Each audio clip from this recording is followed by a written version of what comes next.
अब देखो बच्चों, इस प्रश्न को देखो, जैसा कि हमें पता है यहाँ पे अंडर रूट एक्स नहीं होना चाहिए। यदि यहाँ पे एक्स हो तो हम फार्मूला लगा सकते हैं।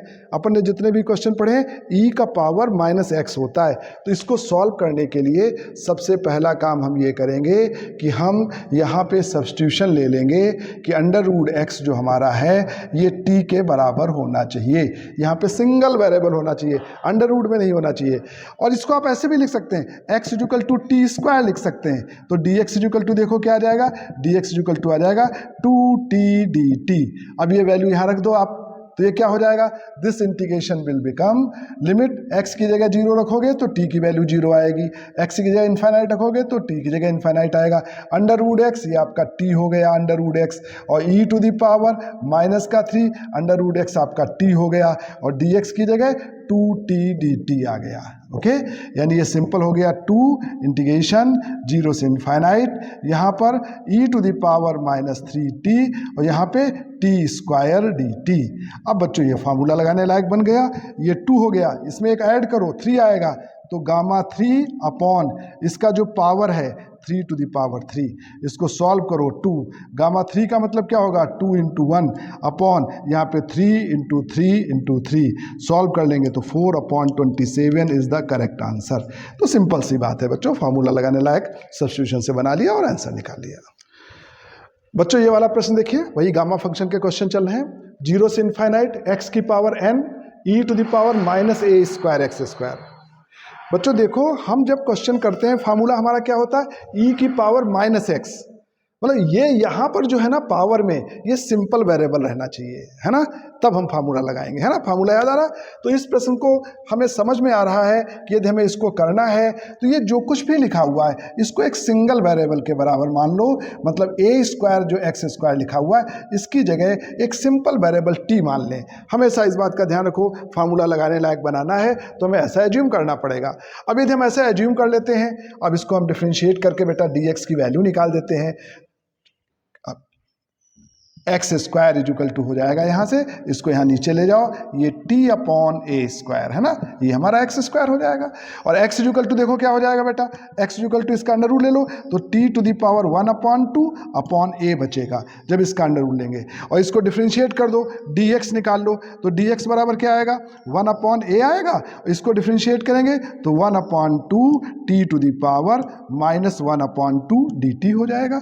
इसका डिफ्रेंशिएशन करेंगे, x to the power n का फार्मूला n, x की power n minus 1, 1 upon 2 minus 1 करेंगे तो माइनस 1 अपॉन 2, तो ये सब्स्टिट्यूशन हमें लेना पड़ेगा। अब ये सब्स्टिट्यूशन हम क्वेश्चन में रख देते हैं, तो हमारा ये जो इंटीग्रेशन है ये हो जाएगा 0 से लेकर के इनफाइनाइट।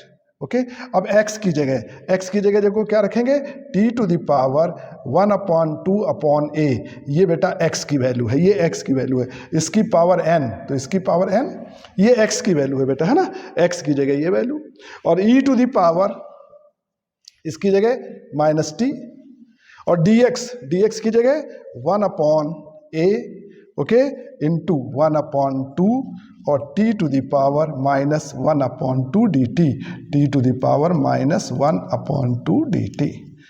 ये बच्चों हमने क्वेश्चन में वैल्यू सब्स्टिट्यूट कर दिया है। एक बार हम पूरी चीज को दोबारा एक्सप्लेन किए दे रहे हैं बेटा।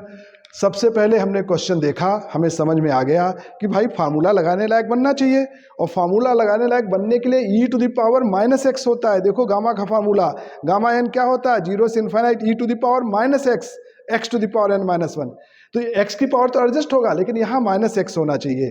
तो हम इस पूरे वेरिएबल को एक नए वेरिएबल t के बराबर मान ले रहे हैं, x की वैल्यू निकाले दे रहे हैं, फिर dx निकाले दे रहे हैं, क्योंकि हमें जब पूरे वेरिएबल x को t के टर्म में रखना है तो dx को भी हटाना पड़ेगा, इसलिए dx को हमने dt के फॉर्म में इस तरीके से लिख दिया। अब लिमिट हम देखें बेटा, जब x 0 रखेंगे तो t 0, जब x इन्फाइनाइट रखेंगे तो t इन्फाइनाइट। अब x की वैल्यू हमने यहाँ रखा, देखो पावर n कर दिया, e की पावर ये वैल्यू रखा, dx की जगह ये वैल्यू रखा। अब बस इसको सिंप्लीफाई कर लेते हैं, कांस्टेंट टर्म पहले हम बाहर निकाल लें, तो 1 अपॉन 2a ये बाहर निकला, यहाँ से 1 अपॉन 2a ये और 2 ये पूरा बाहर। यहाँ पर देखो 1 upon a to the power n भी बाहर आएगा, है ना, a to the power n, यहाँ पे इंटीग्रेशन 0 से इन्फाइनाइट, ध्यानपूर्वक देखो बेटा 1 अपॉन 2a ये बाहर आ गया, है ना, और a की पावर n ये बाहर आ गया। अब यहाँ बचा e to the power minus t, ये e to the power minus t, और t का पावर देखो बेटा कितना बचा, t का पावर n अपॉन 2 हो जाएगा, ये n upon 2, this is n upon 2, और t का पावर ये है माइनस का 1 अपॉन 2, t का पावर माइनस 1 अपॉन 2 dt। तो ये सब हमने एक साथ लिख लिया। ओके, अब ये बराबर होगा 1 अपॉन 2 a की पावर n प्लस 1 हो जाएगा, 0 से लेकर के इनफाइनाइट, है ना, और e to the power minus t और t to the power n minus 1 upon 2 dt। अब बस इसमें बच्चों फार्मूला लगा दो। फार्मूला लगाने लायक क्वेश्चन बन गया है। e to the power minus x, x की पावर n माइनस 1, यहाँ जो कुछ लिखा होता है उसमें एक जोड़ करके लिखते हैं, तो ये बराबर हो जाएगा 1 upon 2 a to the power n plus 1 है सच। इसमें एक जोड़ करके गामा लिखेंगे तो ये हो जाएगा गामा, इसमें एक जोड़ो बेटा तो हो जाएगा n माइनस 1 अपॉन 2 प्लस 1, और जब इसको सॉल्व करोगे तो आएगा 1 upon 2 a to the power n plus 1, और गामा ये 2 एलसीएम ले लेना तो ये हो जाएगा n प्लस 1 अपॉन 2। यही हमारा आंसर था बच्चों, यही निकालना था। तो बस सब्स्टिट्यूशन का हम केवल ध्यान रखते हैं, बाकी सब आ जाता है। अब बच्चों ये वाला प्रश्न देखिए, हमने जैसा बताया e के पावर में यहाँ केवल सिंगल वेरिएबल होना चाहिए, पिछले प्रश्न में भी हमने यही किया था। तो क्वेश्चन देख करके ही बच्चों हमारी समझ में आ गया कि यदि हमें ये प्रश्न करना है तो हमको सब्स्टिट्यूशन लेना पड़ेगा x square is equal to t. यहाँ हमें सिंगल वेरिएबल चाहिए और कुछ नहीं चाहिए, क्वेश्चन देख करके ही समझ में आ गया। हमें सब्स्टिट्यूशन लेना पड़ेगा x square is equal to T.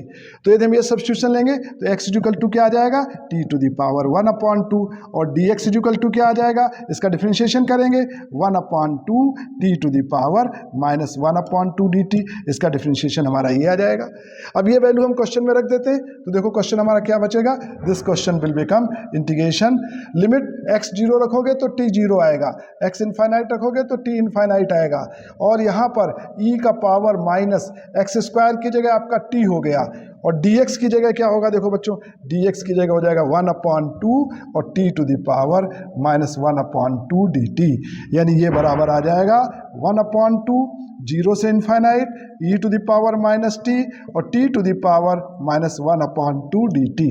अब देखो बच्चों फार्मूला लगाने लायक बन गया, 0 से infinite e to the power minus x, x की पावर n माइनस 1, तो फार्मूला लगा दो इसमें। अब ये 1 अपॉन 2 हो गया, जो कुछ लिखा है एक जोड़ करके गामा लिखते हैं, गामा ये जो भी लिखा है एक जोड़ करके गामा लिखते हैं, इसमें एक ऐड करके गामा लिखते हैं, यानी ये हो जाएगा 1 upon 2 gamma 1 upon 2। Gamma 1 upon 2 की वैल्यू क्या होती है, under root pi. This is the answer, है ना, यही इसका आंसर आ गया बेटा, दिस इज द आंसर।